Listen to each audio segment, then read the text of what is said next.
We don't need media passes because we have VIP tickets. Whoa! This is the big van you're after. No, the barbecue's not going to fit here. Where do we go with the barbecue? Hang on a second, I need to get out of here. Just give me a second. Okay, let's... A little tight? That's a little tight. There we go. So this is the original RV, the thing that people used here on the prairie to travel. And today we're at the RV show here in Calgary. We are checking out a few interesting things. Yes, it's all about gadgets. We love gadgets, but there's three things an RV must be able to do. It must get your stuff there with the least amount of effort. It needs to give you a comfortable place and a safe place to sleep. And then thirdly, when you're actually there, can you use it? Can you use the bathroom? Can you use the kitchen? Can you cook? Can you enjoy it? So those three things we're going to check out at the Calgary RV Show 2019, and hopefully they look a little better than this one. We don't need media passes because we have VIP tickets. It's a big year for you guys because I saw the 50 on the badge out there. It's the 50th year. Has that been 50 years you've been doing the show? This one's about 240,000 square feet. Used to be in a 40,000 square foot hall. So we've come a long ways. How have things changed around the RV landscape and the kind of product that you see? Well, I'll tell you what, they've gotten a lot bigger than they used to be, right? Like a 43-foot trailer used to be a anomaly back in the day. Now they're quite common. And now in the last couple of years, you're seeing a trend where they're going back to the smaller size again. So they're going to 12 and 15 feet trailers that can pull by an SUV and cars and that kind of stuff. And we're seeing a lot of variations of that out there right now. So if you have a big van, then this is the big van you're after. But is it a van? I'd make the case that it is a van. Does it have a barbecue at the back? That's the big question. I just want to see here. No, the barbecue's not going to fit here. This is the unit I would buy if I had $170,000 lying around at this point. It's the Base Star Sport with Newmar, the manufacturer, and you can get it for only $564 every other week. It's a bit much. Yeah, that's a lot. Come with me, I got a better plan. So here's my better plan. They call it the CrossFit. This is a real van built on a Ford chassis. We've gone from the largest coach, which we think is worthwhile. Otherwise, you're in the big A classes, and those things are houses really on wheels. We've gone to the largest vans. Now we've gone one of the smaller vans. I think this works. If you can blow 170 grand on that Newmar 30-footer, this little baby's going to set you back $179,000. You lose 15 feet, almost. And you pay a $10,000 premium because they cut it off. It's gone. This is for the budget conscious amongst us. For a whole, remember that $10,000 they chopped off there? They put it into this. They put it in this one. Let's see if a Cowboy will fit in here. Now, whoa.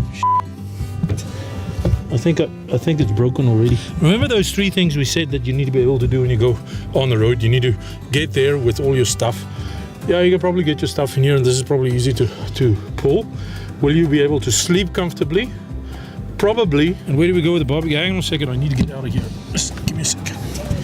Okay, let's... A little tight? That's a little tight. There we go. No place for the barbecue.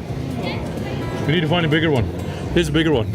So when that one gets some water and fertilizer, you will end up with this one. But at least you've got yourself a little kitchen this time around. So you can barbecue. 5,000 more, you get yourself a kitchen, and you can actually stand up in it. But here's the real luxury model. Oh yeah. This is the real luxury model. Help me out, big guy. No. Just help me out. What are we talking about? Luxury. No. This is, I like to call it a tent on wheels. Can't call it a tent trailer for obvious reasons, but it's got your basic necessities besides water and a kitchen. So no kitchen, no water? No kitchen, no water, no tanks, nothing. That's why it's so light. You can tow it with your mountain bike. So it's a bed in a bread box? Basically. With a TV, with a bit of power in there. Will I fit in here? You think so? For a try? Yeah? We'll go do the fitting thing. Now, instead of sleeping in a tent, this bread box is probably the best way you're going to go. It's like a hard-boiled tent. It's a hard-boiled tent. The only problem is you're not going to be able to barbecue. This is what you want. You were looking for all the amenities and options. This is the thing which caught my eye, and I'll tell you the reason why it's interesting to me is not only will you get a very comfortable snooze in here, but use your kitchen. You could do your barbecue. Fridge, freezer. What's the price on this? $20,000. So why would you take one that doesn't have a kitchen, that doesn't have off-road tires? This is the model you need for that off-road F-150. This is called the Passion Wagon, the old stuff.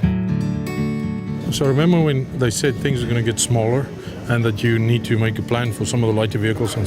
It makes sense to a point. Remember when we started off, we said 3 things needs to work out. You need to get there easily, all your stuff. You need to sleep comfortably, and you need to be actually to camp on it. You actually have to be able to enjoy it. So I'm not so sure if some of these smaller units are going to cut it. The ones with the kitchens, yes, they're easy to get there, but the ablutions is a bit of a worry. I think the one thing that makes sense is get a van. If you can't get a van, get a truck camper. Here's some of the really, really nice truck campers. Once you're in, it works. Because you got really good, comfortable sleeping. You got all the facilities you need. It is light, it is small. You should be able to use the bathroom. And you should be able to live and cook in it. All you need is a really nice truck, put it on the back of your truck. And that's what downsizing means, and I think that makes a whole lot more sense. So in summary, you want to scale down your RV experience. You want to hit the road. You really want to get out there, not just park in one spot. The Cowboys' top tip, I know the other Cowboy hate me for that, but the Cowboys' top tip is scale down. Get a truck camper. These little teardrop jobbies, I don't know. Get a van. See you on the road.